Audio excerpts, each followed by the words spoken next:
उपरण्याने केला खून. शुक्रवारी 23 जानेवारीला कणकर वन विभागाच्या हद्दीत एका इसमाचा मृतदेह आढळला. पोलिसांच्या तपासानुसार हा मृतदेह सुधाकर किसन थोरात याचा आहे. सुधाकरचं वय 40 वर्षे असून तो श्रीरामपूरमधील उक्कल गावचा राहणार आहे. सुधाकरची हत्या ही त्याची पत्नी आणि तिचा प्रियकर यांनी मिळून केली असं पोलीस तपासात समोर आलं आहे.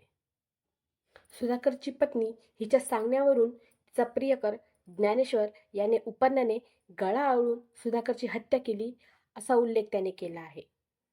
सुधाकरला साकूर मांडव या ठिकाणावरून दवाखान्यात जाण्याच्या निमित्ताने ज्ञानेश्वर राहुरीला घेऊन आला आणि त्याची हत्या केली अशीही कबुली त्यांनी दिली आहे. हे दोन्ही आरोपी सध्याला पोलिसांच्या ताब्यात आहे.